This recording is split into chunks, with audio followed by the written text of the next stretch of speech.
The moment my best friend dashes into the lottery shop ahead of me and rattles off that familiar string of numbers, I know instantly that she has been reborn too. In my past life, my best friend and I were shortlisted for an interview at a Global 500 company just before graduation. However, there was only one opening available. On the day of the interview, I had a sudden urge to buy a lottery ticket, but as a result, I missed the interview and my best friend got the job. As it turned out, I won the jackpot, totaling $50 million.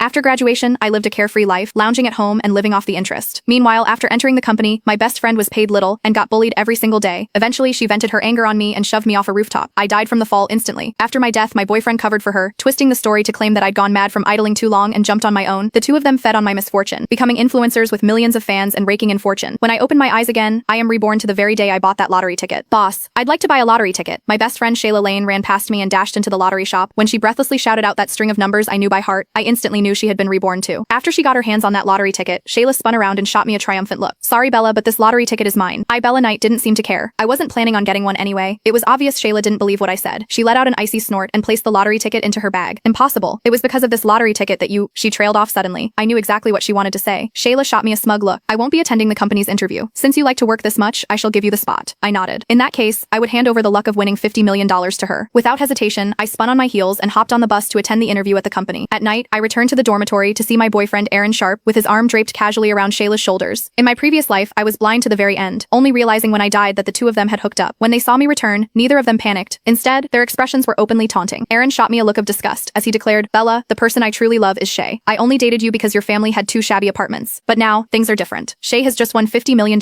and will be living in wealth from now on. I don't have to sacrifice myself to be with someone as repulsive as you anymore, just for the sake of money. I clenched my fists tightly. So, this was the truth. Shayla and Aaron both hailed from the suburbs. One was my closest friend, the other my boyfriend. So, when it came to spending money on them, I never kept count. I belatedly realized that they were merely leeching off me. Since fate had given me a chance to be reborn, I was determined to make them repay every last thing they took from me, 1,000 times over. Shayla sneered, Bella, the only reason I had given Aaron up reluctantly was because your family was slightly better off than mine. Now that I've won $50 million and achieved financial freedom, what chance do you have against me? You're destined to spend the rest of your life slaving away. But Aaron and I are different. We're going to travel the world together, and our life is something you could never even imagine. After they packed up their stuff, they moved out of the dormitory. As I watched them leave, a smirk played on my lips. How naive of them. Did they really think a windfall like that could ever land on them? I aced the interview and secured an offer from the Global 500 company. This was already the highest level I could reach with my education. The company was a fair distance from my home. So after I talked it over with my parents, I decided to buy a place closer to work. When I arrived at the sales center, the agent showed me a few units. Suddenly, a familiar voice rang out at the entrance. Anyone here? Show us the best units you have here. I turned my head to see an arrogant-looking Aaron strutting in with Shayla in his arms. Upon spotting me, the two quickly came over and mocked. Bella, what are you doing here? Can you even afford to buy a house? We've already looked it up. The shabby apartments of yours wouldn't even cover the down payment for a house in the city center. Hearing that, the sales agent who had seemed helpful just moments ago instantly grew cold and distant toward me. I retorted, so, what if I can't buy it? Can you? Shayla stuck her chin up and declared arrogantly, of course. I'm going to win $50 million.